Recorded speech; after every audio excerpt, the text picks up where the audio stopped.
Hello, hello, hello, and welcome to another episode of What You Call It podcast. I'm your host, GB. Today's episode is very, very special. Today's guest is a former United States Marine. He brought the mayhem to levels never seen before in Impact Wrestling. Please give up for the current Impact World Heavyweight Champion, Steve Maclin. How you doing today, mate? You all good? I'm doing well. How are you? Yeah, I'm good. I'm good. As I Good. said to you Good. before, recording in a really good mood, and you also made my day already by correcting soccer as football. So we're gonna get on really well. Actually, I couldn't tell just how you are in the impact zone. So it's gonna be a good conversation. Before we discuss your upcoming title match Under Siege, your favorite country, Canada, to see your face already, and all the things you've been up to in Impact. I'm going to ask you a non-wrestling related question. It's a fun one though. Just already see in the background Captain America, because I know you're a fan of the comic book character, the Punisher. I want to know what's your favorite Punisher film, and you cannot say the Marvel series. I wouldn't be my. I love the Thomas Jane one. I thought the Thomas Jane one was very underrated, especially Mm, get Volta in there as yeah, the as the villain, and it's just I don't know. It's very not talked about much still. yeah. And I just saw a YouTube short not too long ago. Thomas Jane did where he kind of replayed back towards playing the Punisher, and him and John Brenthal on YouTube and also on Instagram have been doing a lot of stuff together with Oh wow. training for Punisher. I don't know if you've been following them. I No, follow I'm both of not them. seeing that at all, mate. I'm gonna have to check that out after the interview. I didn't Was it know. Terran Tactical is the one that everybody goes to train for, Yeah. where they go to do all the shooting like John Wick with Keanu Reeves and John Brenthal. Like all the actors kind of go to this one place, and that's one of those things I follow. Yeah, no, that's fair. I mean, good answer as well. I do think it's underrated. The fight scene with Kevin Nash as well, incredible. Yeah, That's brilliant. I have a soft spot for the Dolph Lundgren one as well, but I just had to ask you that. None wrestling related.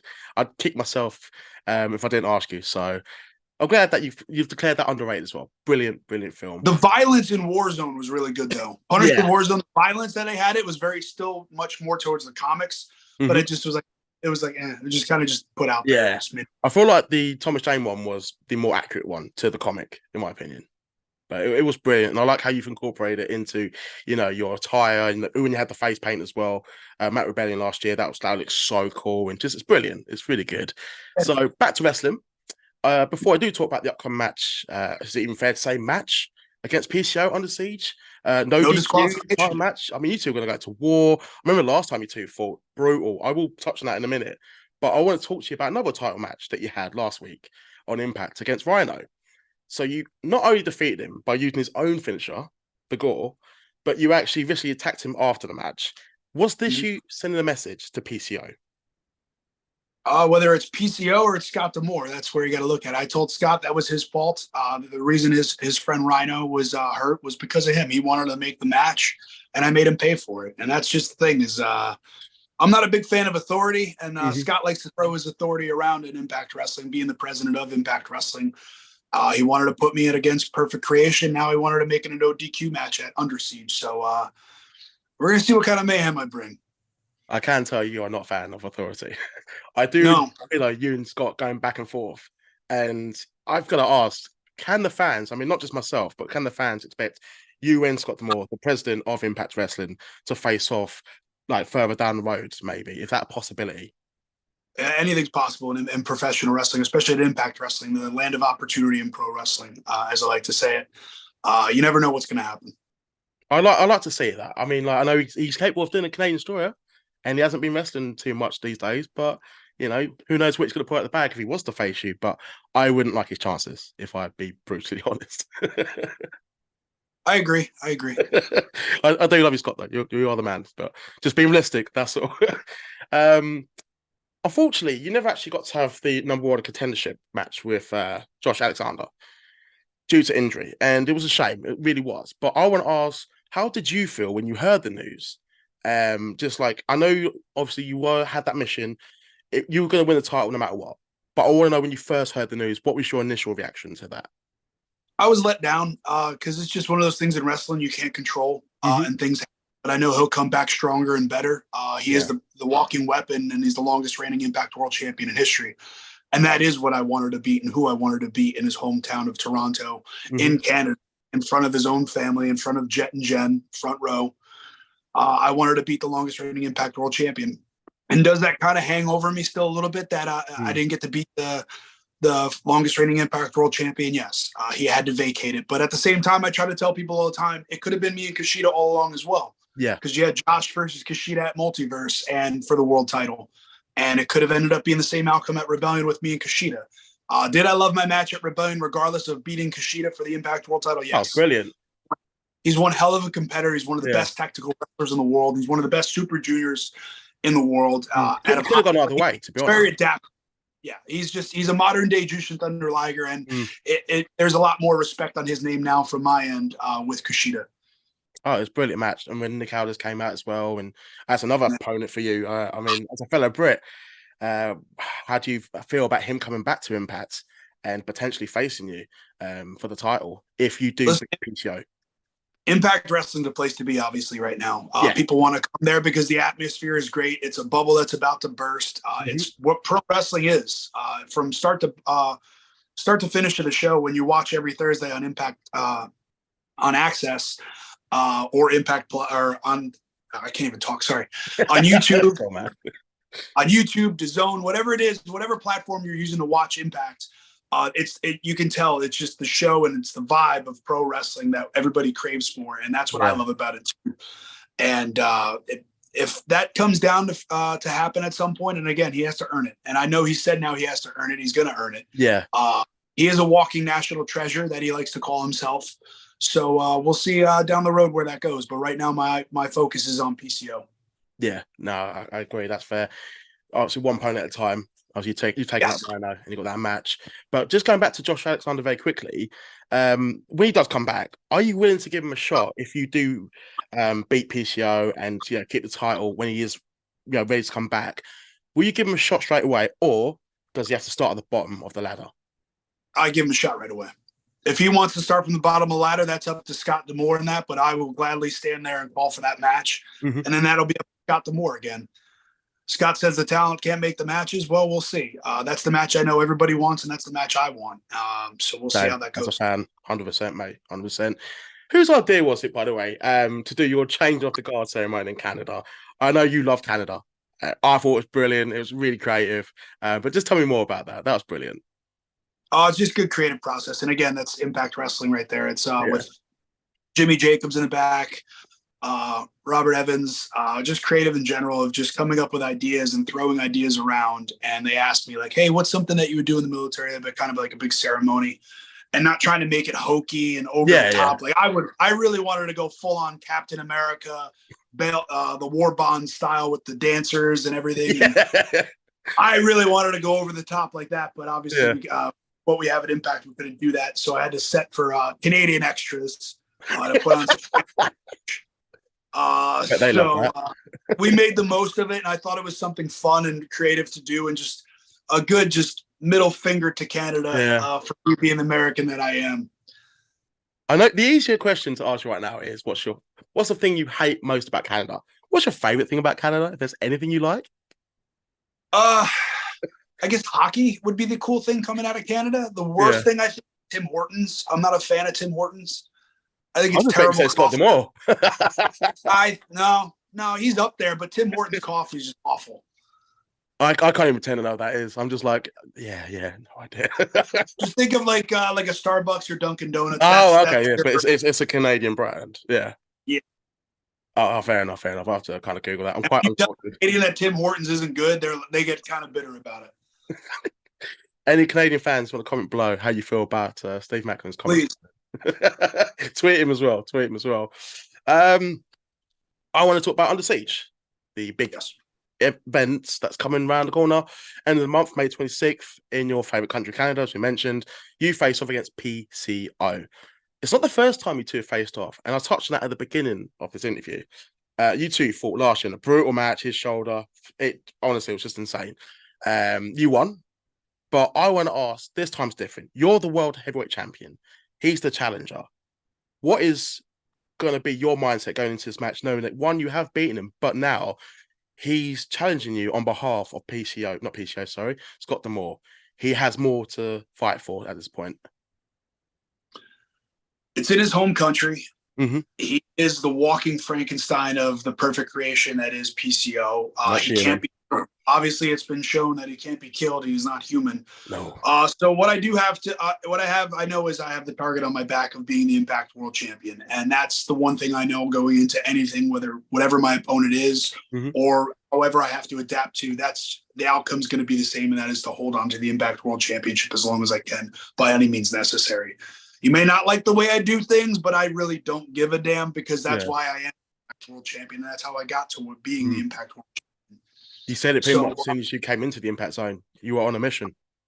yes. So whatever I have to do now that it is a no DQ match, that's just also in my wheelhouse as well. I know it helps out him as well in his hometown, playing home field advantage, and works to his advantage of now having to do whatever he wants to do, being the perfect creation and walking Frankenstein. So we'll see.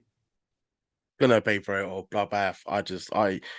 If anyone hasn't already purchased it, I recommend going out your way to do it. It's going to be a fantastic match. I think the first match you can catch on Impact Plus Insiders and find that match and watch it.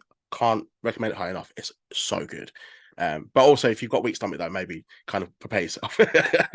Yeah. But but it's a quality match. Quality match. Impact tour in Australia. Big Yep. news. I think that's awesome. I want to get your thoughts. Have you been to Australia before? How do you feel going into Australia, potentially as the World Heavyweight Champion and representing Impact? I'm looking forward to it. It's the first to get back on the road internationally for Impact Wrestling. Just another big step forward for the brand itself, and just getting more eyes on the product. I know with the Zone, Impact Plus, Fight, being on Access TV, now we get to go to Australia and Wagga Wagga for the first time, and I've never been to Australia before, so I'm very much. So I even tweeted earlier. I played onto the Mad Max Fury Road poster of myself. So having fun with that. And I'm very much looking forward to Australia just because I have a bunch of friends that are from that area, or from that country, I should say, but in that area as well. Yeah. That I got into the business of being good friends with, and they're always telling me about their home country, and just to now go there to another country itself internationally and wrestle it's another check off my bucket list. I think it's gonna be awesome, man. I do hope as well Impact comes to the UK, and who knows, you might be the champion. I've been pushing for it. I always ask, when are we going to New Jersey, New York, and when are we going to the UK? That's what I want to know, because I would love to wrestle in my home state of New Jersey, but then I love the UK fans. The last time I was in the UK was for Download Festival with my time in NXT, and it was such a good time. Just the fans just are different atmosphere. It's just a different. We're quite crazy, but we'll probably get into it. But we appreciate I love craziness. That's the fun part of pro wrestling. Damn right, man. Like, I love it. Like, we just get to kind of like forget ourselves, be a bit silly, but also just be part of the show, but not too involved. If that makes sense. Like, we allow wrestlers to be the wrestlers. I see the dog's made appearance, by the way. She's been laying here the whole time. She's just getting. She's a little annoyed that we're not hanging outside right now. Playing. Oh, bless. I only one or two more questions, and then the dog and yourself. And that's totally fun. Fantasy booking is it's gonna be quite a fun question. If you and your wife, current Impact Knockouts world champion Diana Perazzo, could wrestle anyone intergender match, Impact roster, past or present, who would you pick for both of you? So wrestlers power couple against a male and a female, Impact roster, past or present. You pick. It's in your hands. Thanks for putting me on the spot on that. Right, man.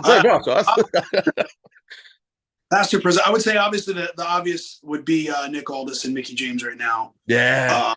For present. For past, I would say, even not to go too far along past, but Matt Cardona and Chelsea Green. That would have been a fun one to have as well. Just because we're very good friends, and that would be a fun match to have. And there'd be a lot of shenanigans. No, that's good. I think that'd be a good match. I think the Nick Aldis and Mickie James match can happen, and if it does happen, oh my god, honestly, take my money already. Take my money. I'm hooked. We'll see. I'm hooked. But what can fans expect at Under Siege that happens May 26th? Not just from PCO and yourself, but just in general as a show and as an event in your favorite country. Stacked card from top to bottom, as always. Impact. We've been selling out building after building now, and these smaller intimate buildings and just nightclubs that we've been going to. The one that we went to in Rebel up in for Rebellion in Toronto was just a cool venue, a cool vibe, and that's just one of the cool things about Impact Wrestling is it's just a vibe, almost kind of like that ECW and Yeah, mix of NXT at the beginning when NXT was getting that bubble because I yeah. was there at the time. So being able to see where Impact is going and where we're heading now, traveling internationally and Under Mhm. Siege coming up. It's just awesome. And there's just a stacked roster that is just hungry and wanting to show the world how good Impact Wrestling is. You have Trey Miguel versus Chris Sabin for the X Division title. You have my wife versus Jordan Grace Mhm. for the Knockouts title for the fourth time. And we'll be able to see if Jordan could actually do it. I'm pulling for my wife, obviously, for obvious reasons. And I'm So also will I have my just so eyes I don't want to get black eye? I also have my eyes on the number one contenders match. So Yeah.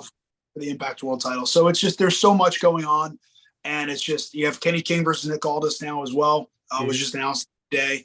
So just fans, just please from beginning to end, no matter what we do with Impact Wrestling, no matter what you love in pro wrestling, that's what you get when you watch Impact Wrestling. Whatever it is you like, Mm. it's somehow involved into this. Yeah, man. I can't preach about Impact enough myself, as not just as a podcaster, but as a fan. I think a lot of people slept on it, but I think people are finally waking up and realizing, oh wow, this is a really good brand, and it Well, just even has a before bit of even everything. before I got with the company, Yeah. my wife was doing a Twitch watch along when Impact was with Twitch, Hmm. and it was just kind of fun to sit there and watch with her. And I wasn't even with the company. I'm like, this is a good show. Yeah. I was like, this is fun wrestling. Johnny Swinger quickly became my favorite just because of the antics backstage. And that's also the one cool thing that I don't think people realize when you come to these tapings and pay-per-views. There's a lot of backstage segments that aren't shown live. But Hmm. when you do tune into each week episode, there's so many different things of how the stories unfold and the stories of how characters are being portrayed behind the scenes and the promos and just vignettes and just everything means something. And that's the good thing about Impact Wrestling is that everything does mean something. Everybody means something and has a role and a purpose. Yeah. That's it, man. And I see it. It's produced on the TV that's produced on a week basis and the pay-per-views. It's awesome. But Steve, thank you for your time. I wanna wish you the best against BCO. I know you're not gonna be walking for a few days after the match, but I have a feeling you will be walking with the Impact World Heavyweight Champion. But thank you very much for your time.